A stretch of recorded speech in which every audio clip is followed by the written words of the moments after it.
Good evening. I'm Vigo Love and this is our 2025 special at The Weekly Show. We have a lot to talk about tonight. Teenagers getting banned from the internet, students getting banned from affordable rent, and Scotland's infrastructure being managed by a swan. It's been a strong year. Later in the show, our correspondent Amelia Danku speaks to Dr. Margaret Hughes about the social media debate. Let's get straight into the headlines.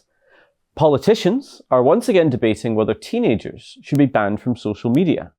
Apparently, the biggest threat to society right now is Callum, 14, from Falkirk, with Wi-Fi. Callum, if you're watching, we know it's you. But let's move on. Scotland says it wants more international students, which is fair. They just forgot to build places for them to live. Right now, student accommodation means someone's spare mattress in Partick with great transport links. Which would be great if the transport actually worked. ScotRail has averaged around 28 public apologies per day. We apologise for the late running of this train. We apologise. We apologise. We apologise. 28! That's not infrastructure, that's a relationship.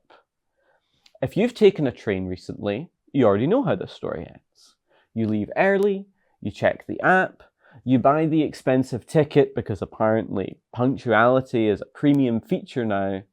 You plan like you're crossing the Highlands. And somehow, you're still texting your boss, it's the train. Again. Last year's services were delayed due to wildlife on the tracks. A swan.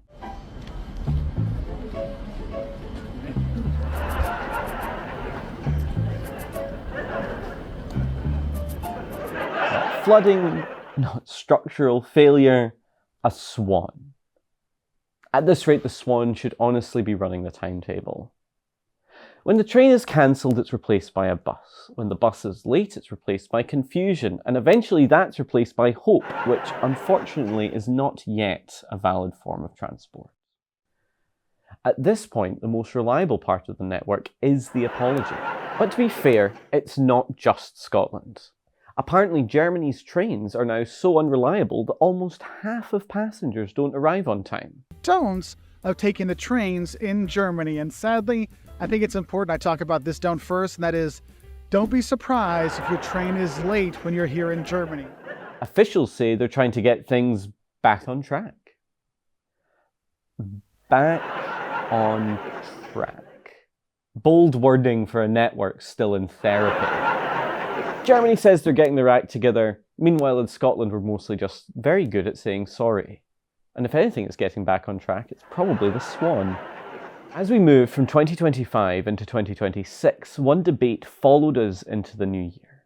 Whether teenagers should be banned from social media. Presiding officer, in the next session, we will introduce a phone ban bill. Apparently the biggest threat to young people right now is TikTok. Let's not make Scotland the last place to implement such a ban. Not the algorithm, not the shareholders, not the lawmakers. No. Remember Callum, 14, from Falkirk, the final boss of democracy? Callum, please, stop running the country. Every time this debate comes up, it's the same tone. We must protect our children. Which is interesting. Because for the last decade, we've allowed tech companies to design apps with psychologists to keep people hooked. They optimize attention, they refine dopamine loops, but when it gets messy, suddenly it's the teenager's fault.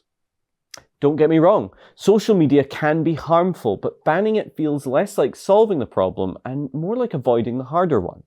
Maybe the issue isn't that young people have phones, maybe it's we handed those phones to profit-driven corporations with no accountability.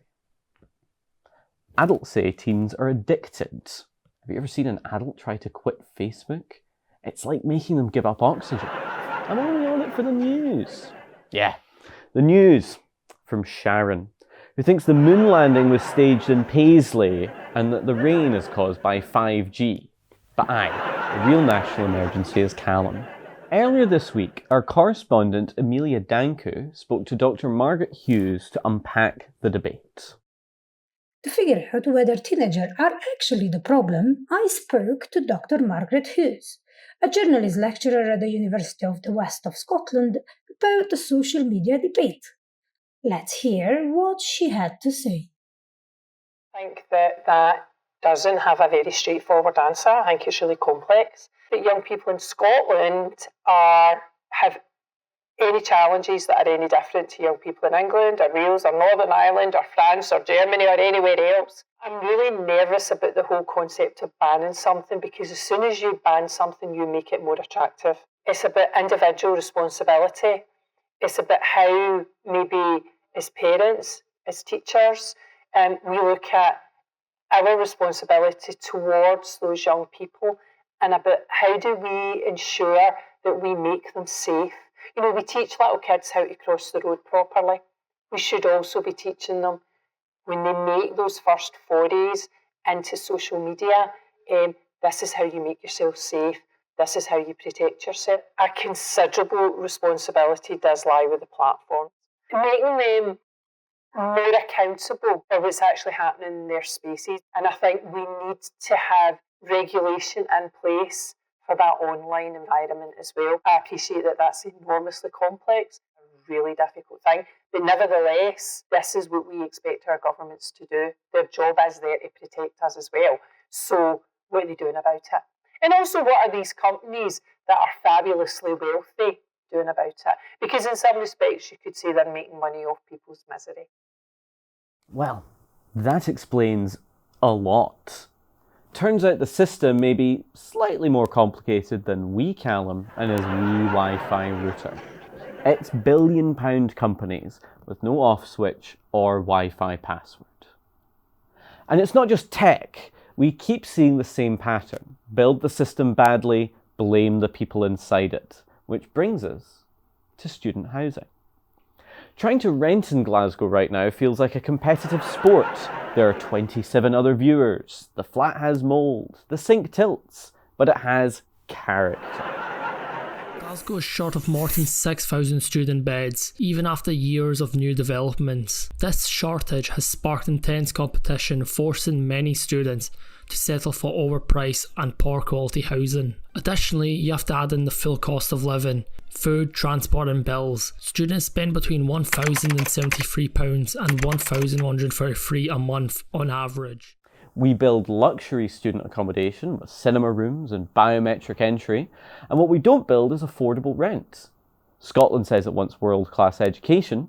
Students say they'd settle for somewhere to sleep. Over time, our systems grow complicated, bureaucratic, layered, and when they stop working properly, fixing them is slow, expensive, political. Platforms, railways, housing. And when they fail, we blame the user, the teen, the passenger, the student. Maybe the problem isn't the people.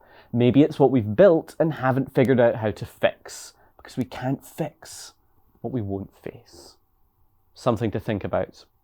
Anyway, that was the weekly show. I'm Vigo Love. Travel safely, log off occasionally, and if you see chaos in the news, ask yourself, what would the Swan do?